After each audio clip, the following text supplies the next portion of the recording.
Hey, my name's Ryan Sterling. Today I'm going to talk about the fantastic album Fame and Wealth by Loudon Wainwright.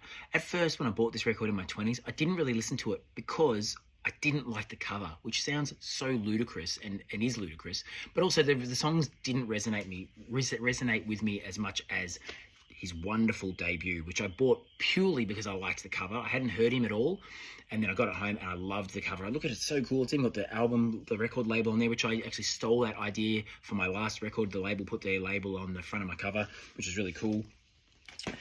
My favorite album of his actually is Last Man on Earth, which is from early 2000s, and he's in his early 50s addressing what it's like to be in his 50s. And I love people getting older and talking about where they're at. The New Stones album, I really liked the New Stones album, but Mick Jagger singing in his 80s about his virility, I don't know if I buy it.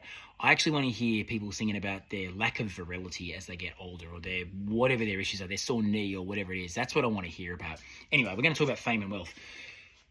I'm getting off track a bit, aren't I? That's all right. Why do I like this album so much? Well, firstly, it's pretty stripped back. He hadn't put out a studio album for about 5 years. He put out 5 or 6 years. He put out the album, a really great live album called A Live One, which is before this, but there hadn't been an album. And he comes back with this pretty stripped back album. It's so awkward.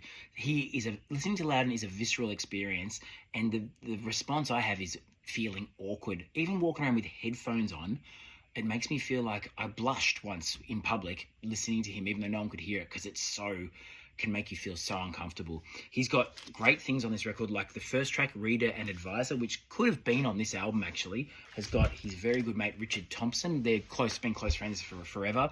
Richard Thompson plays his killer electric guitar on that. He also plays guitar on April Fool's Day Morn, which is this wonderful song about having a huge drunken night and then waking up on April Fool's Day morning and your mum making breakfast for you, and all the things that go on in that. Speaking of awkward, there's some lines in that song that are so uncomfortable, and yet I watched him play it in a concert at the Kennedy Center, this place where you're meant to be all reverent and whatever, and he still just went through those lines not caring about any of that stuff. His daughter Martha, the song 5 years old on this record, she would have listened to that and gone, "Oh, what a beautiful song. Thanks, Dad. You were out on tour. You couldn't come to my birthday, but you wrote this wonderful song." But then the following song after that is called Ingenue, which is just him talking about being out on the prowl, looking for any woman who can be his ingenue. Now, how awkward is that? Imagine your poor little Martha. But you know what? Loudon just doesn't care. He's just like, he's going to make you feel it. He's going to make you feel all the feels that he can. Anyway, I've got a bunch more of these album kind of review things where I just rant about stuff on my thing. If you play guitar, I've got heaps of fingerstyle, open tuning lessons, whatever.